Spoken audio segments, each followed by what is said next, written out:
Franchising is the most misunderstood and most overlooked form of entrepreneurship. We're here to educate you and help you find the entrepreneur within.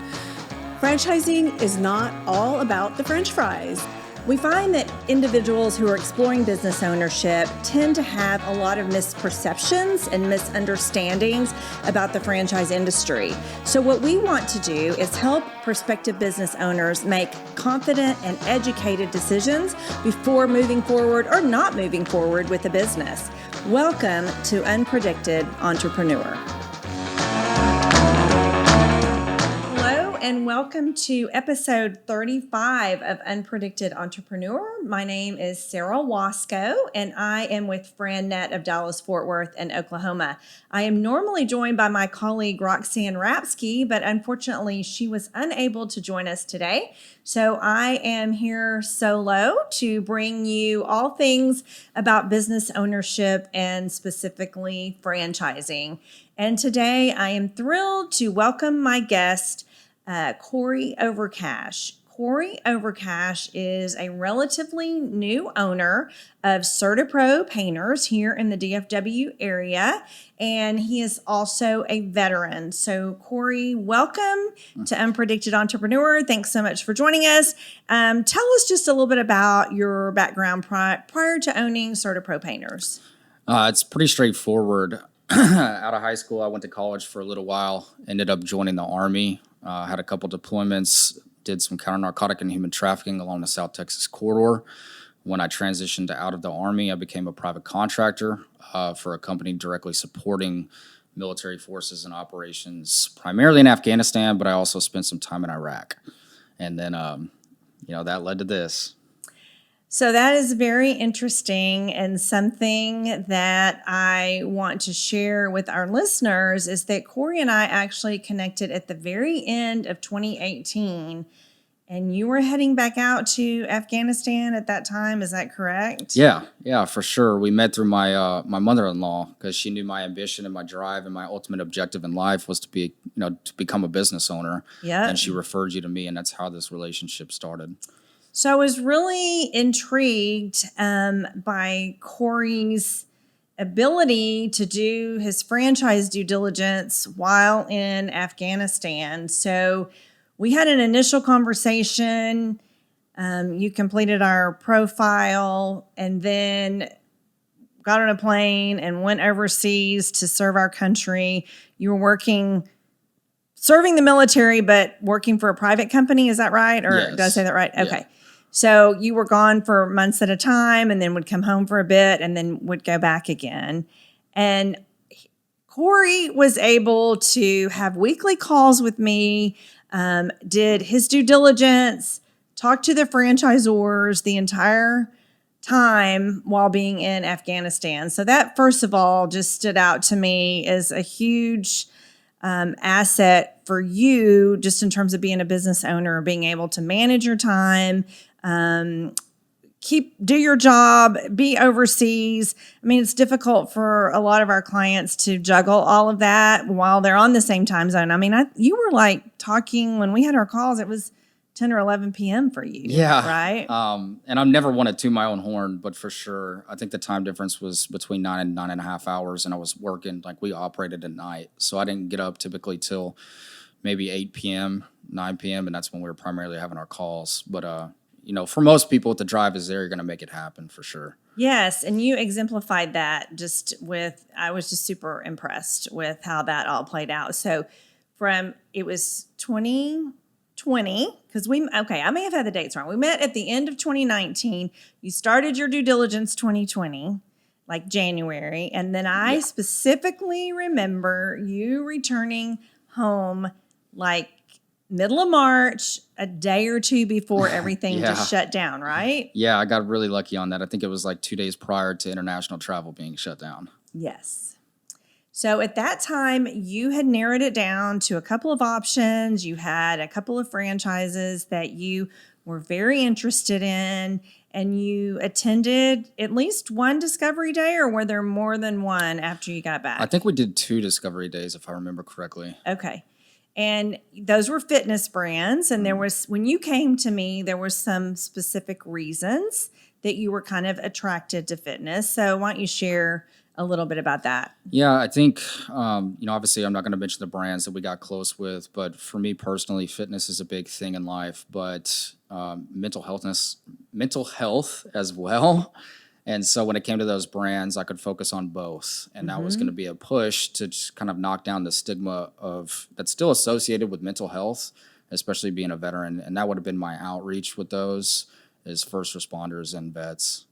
So you found that niche and you felt comfortable with that industry. You liked the opportunity to serve in a new way versus serving, in the military. You were going to be serving from a mental health and physical health perspective. But then with the shutdown, you just decided you weren't sure if you were going to be comfortable with that. And it was definitely a very challenging time because I tend to not be an indecisive person, but I think the whole world knows, like, at that moment in time, there was no way you could tell what the future was going to hold. And so ultimately, I appreciate you for being flexible and patient with me, but that's why I decided to hold off.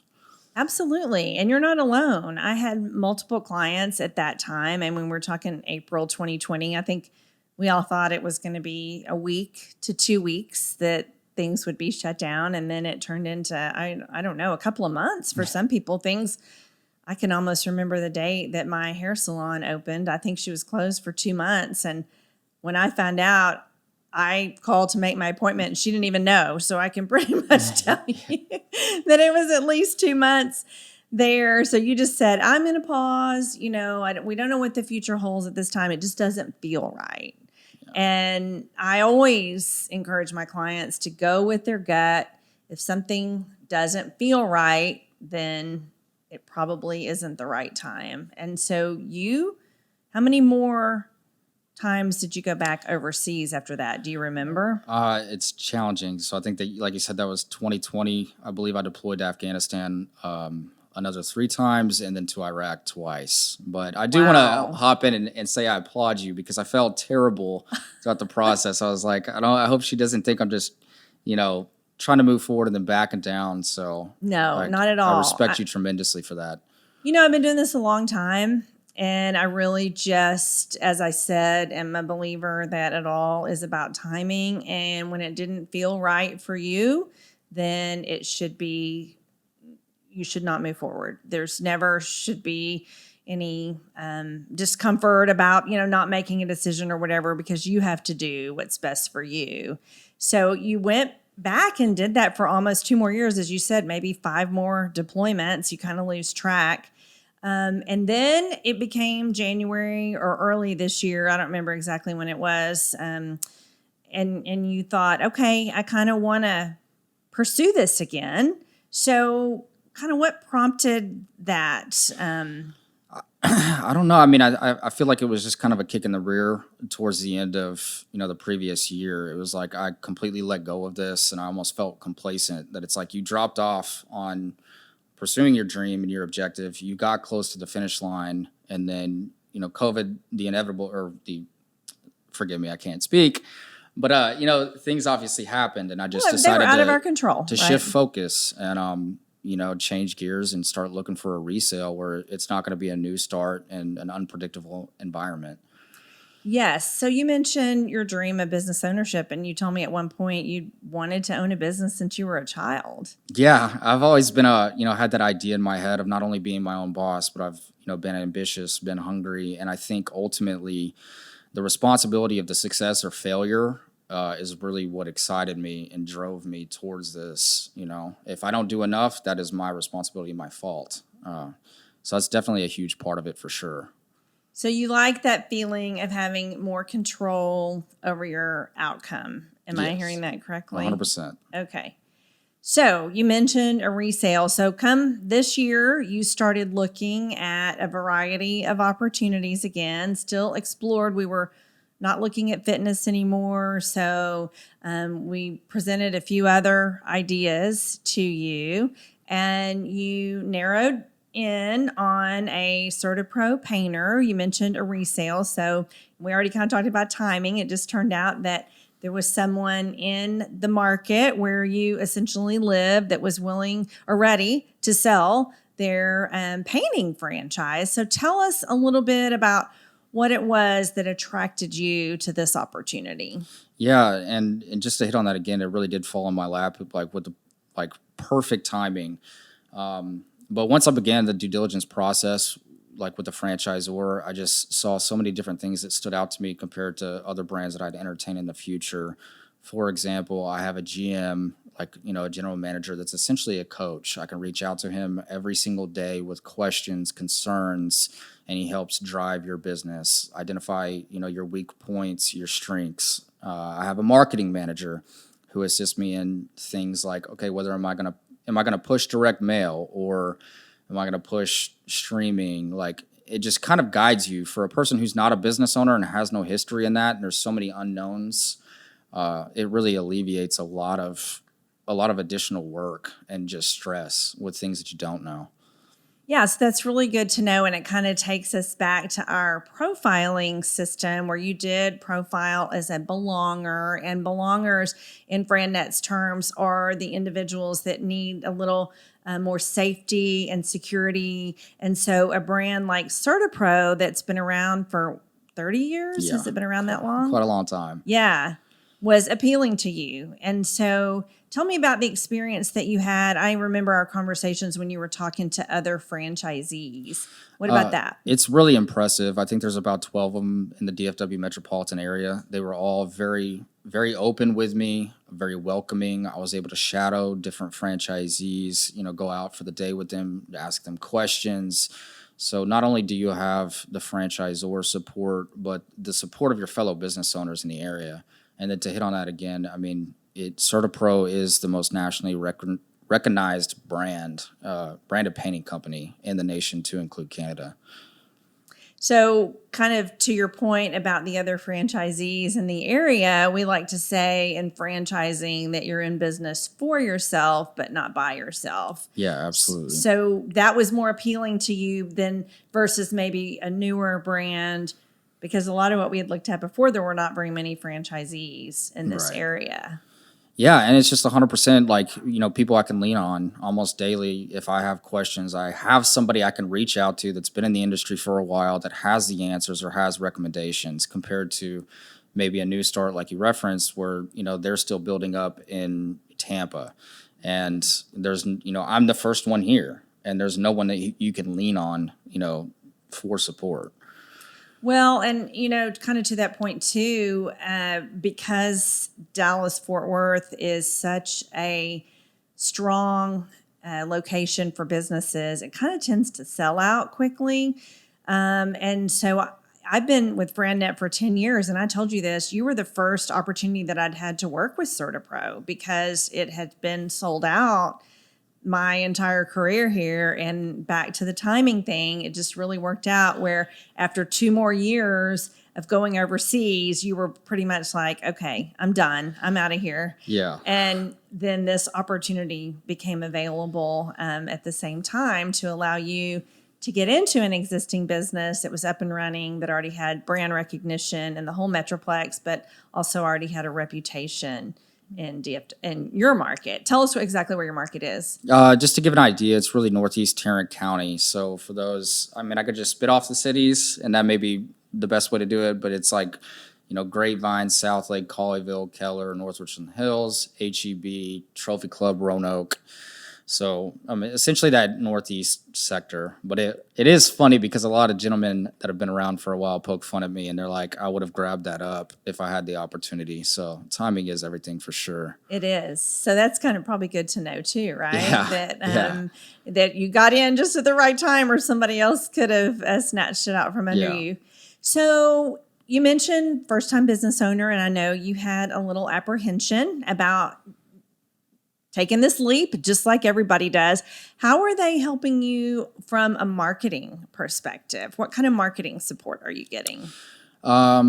Well, I mean, outside of kind of generally leading somebody who doesn't know where to make a big push in marketing, it's, they give you a lot of advice, whether it be previous, like our industry specifically relies on word of mouth, previous customers, and that's how it grows. So direct mail is a key piece that works for us, whether you're, your SEO for the internet, like the Google My Business, things of that nature. They really just drive you. And then the general advertising fund, they also, they're launching Facebook ad campaigns. They're paying for some third-party lead generators. So there really is a lot of help from the franchisor in that realm. Oh, that's really good to know too, because, marketing is key, and most of our clients, whether veteran or even in corporate America, it's equal. They've not owned a business before. They're not sure how to get the word out, how to generate interest, knowledge about that business. So it's really good to hear what the franchisor is doing for you. Yeah, because, if you look at it there's a tremendous amount of money that you could waste on marketing without it being effective. Very true. And so with their hand in it, you're able to, more specifically target and get better results in terms of what you're doing in marketing. They have the experience. They're doing it for other franchisees, so they have that data to pull from when making those decisions. Good. So you've been in business for 3 months now. What are some light bulbs that have gone off? What have you learned in your 3 months so far? I can't tell you.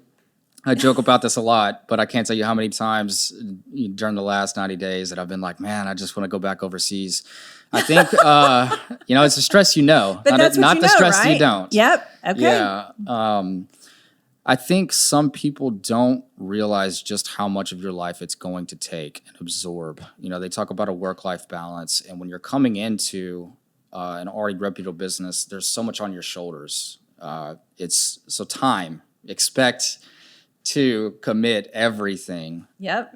Every day of the week. And the counter to that is, after a little while, you're going to have to also give yourself a break. Yes. Or you will 110% burn out, which I found myself doing probably, 30 days ago. And I was like, hey, maybe every other weekend I kind of need to get away. So that's one of the biggest things is expectations. Business ownership is not simple. It's not quick. It's not easy. You're not just going to walk in and, get mailbox money. Yep. Staffing is also incredibly critical. I think that's industry wide. I use the example of my office administrator constantly. The amount of invoices we have, customer data being input. I would be drowning just in administrative paperwork if I didn't have her. So, scaling the business appropriately and, spending the money. What are some other things? I don't know. You could probably hit on it. Yeah. And on the subject of your administrative assistant, I just want to say what Roxanne and I say very often is the value of having help and not trying to do it all yourself. It's really, really important to bring in people that are good at what they're good at so you can focus on what you're good at. And one thing that I just want to say to you as you are growing your business and investing all this time is you're doing the right things. I'm seeing your Google reviews. People feel that attention to detail. They feel your customer support. You delivered a check to somebody in the evening when you owed them a little bit of money, and that stands out. People remember those things. Yeah, I hope so. And just to elaborate, they had accidentally overpaid, but that was an issue that I wanted to handle directly and right then. But that really makes you stand out above, there's other painting companies, but when somebody sees the owner at their door handing them a check that could have been mailed, that's that customer relationship. That's how you build customers for life. So I definitely hear you and agree with you that business ownership is a big time commitment. But at the end of the day, you're building an asset. You're building a reputation. And just like you came in and bought from the owner, everyone's hope is that then you build something that you're either able to sell or pass down to somebody else. Yeah. And I think you hit a keynote there too, like about just to go back to the support. Like I will 100% admit, I reach out to anyone and everyone that I have that's a valuable asset to me, and I will bug them because being a military guy, I'm forward moving, organized. I think that part of the structure runs really well with the business, but there's still just so much I don't know. And when you're initially coming into it, especially in an industry that you may not be an expert in, like, it's drinking from a fire hose for sure. Yeah. So you have discussed, some of the difficulties, and we kind of talk about people when they get into business, they get to this point, and we kind of call it the grind. And you're probably in that now, where you're drinking from a fire hose, you're trying to figure everything out. But at the end of the day, how do you feel about this new challenge and owning this business and kind of the opportunity to be involved in the community, kind of in comparison to your prior experience? I still feel really good about it and really great. They talk about riding the transition curve, when you initially become a business owner, and you're going to have the highs and the lows. But ultimately, 9 days out of 10, I wake up motivated, driven, and happy with what I selected and what you helped me select. Even though I'm working so much right now, I haven't been able to really get as involved in the community as I would like. I know that it is in the near term future. And I'm glad you said 9 days out of 10. There's nothing perfect. I mean, people that love their jobs even are going to have bad days. There's no perfect business. There's no perfect job, and businesses ebb and flow just like everything else. So I'm happy to hear your attitude that, hey, I'm going to wake up and I'm going to go do this. And a lot of people share with me that they're working hard or harder, just like you, but it's a different feeling when you're doing it for yourself versus doing it for somebody else. Yeah, 100%. So what advice would you give to anybody that might be listening today that might be thinking about owning their own business? There's quite a few things, do your due diligence. If you're going to look into becoming a business owner, becoming a franchisee, invest your time in learning about that brand. And then when they provide you, if you get to the point where you have like an FDD, franchise disclosure document, where you have access to other franchisees, contact as many as you can, talk to as many as you can. Thank you for saying that. I beat that into my clients' heads all the time. The franchisor is going to tell you what it's supposed to be like, but the franchisees are going to tell you exactly what it's like in the day-to-day. There is a lot of transparency. They tell you the good and the bads, Good. Which, with this, I got lucky. Overwhelmingly, it was very, very positive. There's a lot of, I guess, pre-start checklist items, say, your LLC formation, banks. There's so much documentation that you need to get going, before, say, if it's a resale, in my scenario, before your close date, that have to be done. So looking into everything that you need to have all your ducks in a row before, that close date. And so you're not playing catch up, after you close. And I'll self-identify, like, sales and use tax is one thing that I didn't catch before I closed. So it kind of caught me off guard, month one. Well, we try to mitigate surprises, but inevitably it seems like there's always something that, and again, kind of back to being a first-time business owner, we just don't even know to think or to ask about those things and don't think about them. So don't beat yourself up too hard. I think we all fall into that category of making mistakes and overlooking things, and you just learn as you go. We all do. Yeah, and then the only other thing is, once you pull that trigger, give yourself a break. Like you just said, you're going to make mistakes. There's going to be bumps in the road. My GM was in town recently, and, I'm big on constructive criticism and what can I be doing better? What can I be doing more of? And this individual was like, just give yourself a break. So know that you're not going to be a subject matter expert overnight. It's going to take time. So true. I totally agree with that. I think we all get in and want everything to be perfect. We want to know everything. And just like any business or job or what have you, there is a learning curve. You will get better at it. You will make mistakes. You'll learn from those mistakes. But ultimately, it'll all work out in the end. Yeah, for sure. All right. Well, Corey, thank you so much for joining us. It's been a pleasure having you today. If somebody wants to get in contact with you, they want to get an estimate or just visit with you about your business, how would they reach you? We got a couple different ways. You can go to certapro.com, type in your zip code, and it'll actually bring you to my webpage. If not, you can go to certapro.com/Southlake. And then the other way is contact us directly. My office admin's cell phone number is 817-205-2068. Give her a shout. We'll get you on the calendar for sure. And all the estimates are free. I don't know why that's a thing, but, definitely make a note of that. And you do residential and commercial, is that Yes, correct? ma'am. So residential, commercial painting, we do carpentry, nothing structural. We retexture, cabinetry, fences.